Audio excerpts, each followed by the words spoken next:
Hello you lovely lot, and welcome to my channel. I'm Katie, and today we're going to take a look at Brusho. This is going to be a little series I'm going to do because there's quite a lot you can do with this stuff. So I just wanted to do the basics with you first, and then we can move on to other things we can do with it. I was introduced to Brusho like 20 years ago during my college days, and it's one of those really versatile supplies that you can just use for so many things. Primarily it is a dye, but because of the format in which it arrives, you can use it as a watercolour, you can also use it to tint other items and mediums. It's a good all-rounder really, and the little leaflet that came with it shows just a few things that you can do. However, in today's video, we're just going to go through the basics. I have a fresh 12 pack here because at the time I could not find my existing collection, and literally the minute I finished recording this, went through my studio, I found them all. Typical, huh? But saying that, I guess for you guys it's good to know that you can buy them in a 12 pack rather than picking them up willy-nilly like I've done over the years. So as you could see when I was opening the little pots up, they are a powder. There are a few salty crystals in there, and I'm assuming the powder bit is the dye pigment. And as you can see, adding just a minuscule amount to the water in the wells really packs a punch. The 12 colours that we have are lemon, yellow, orange, scarlet, brilliant red, purple, ultramarine, leaf green, emerald green, turquoise, dark brown and black. And I'm going to treat them like a watercolour, or maybe better still an ink for this video, and I'll highlight the pros and cons. Now, as I'm going to treat them like a watercolour, I'm using watercolour paper in another sketchbook I've made. And I'm not going to do a wet in wet technique for this because, as you've seen from the swatching, this stuff travels quickly. If there is a space in water, it will go into it and it will be tinted. As for light fastness, I'm pretty sure these aren't great. They're more for fabrics, so that's a different kind of light fasting test altogether. However, for sketchbook work or crafting, these are perfect and they're just really good fun. I quite like how easily these colours blend into one another, which is a pro if you ask me. I think you can get some really nice gradients with it.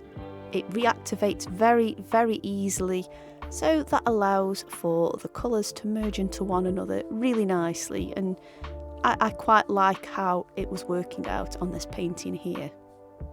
I also really like how vibrant these colours are. I mentioned earlier how incredibly concentrated they were. I mean, you saw literally a few specks of the Brusho powder go into the water and you get this amount of colour with it.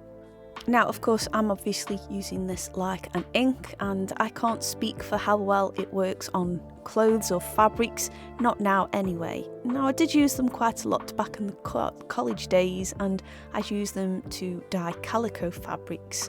And yeah, you had these amazing vibrant colours. However, these were for like art pieces and prototypes, so they weren't going in the wash. So I can't speak for how well they would be for dyeing fabrics that you would wash, but if you wanted to stain something, that's great.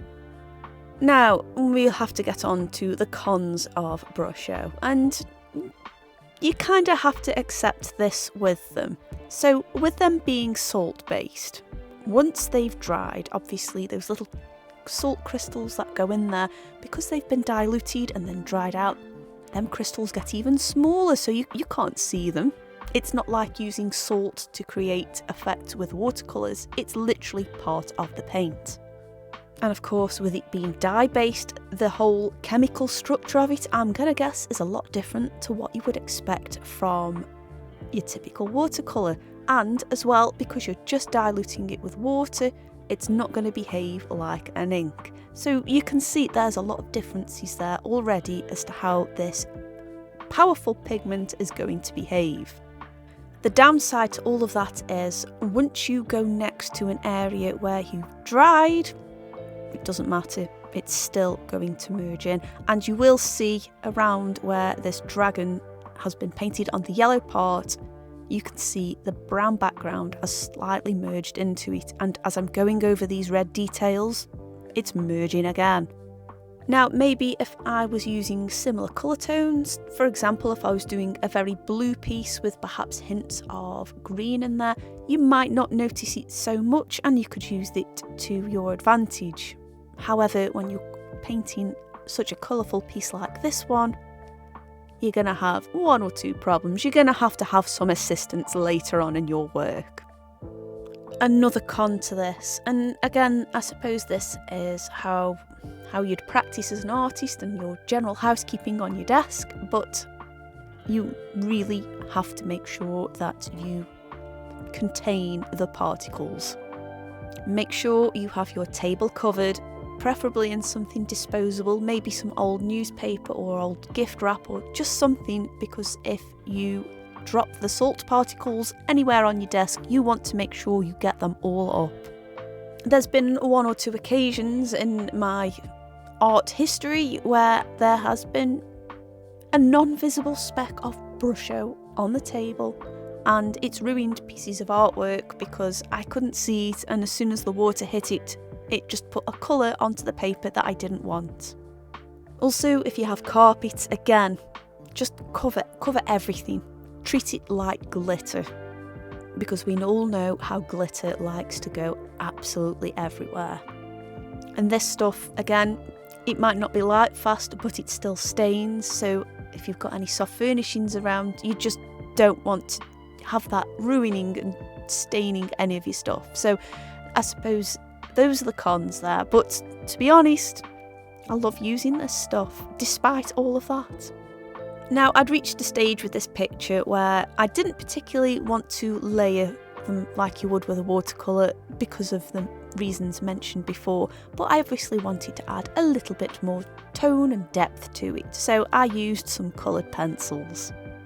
Specifically, it was the Spectrum Noir ones we received in an up crate a while back. I just thought they would be perfect. It was a similar colour scheme to what I was working with as well.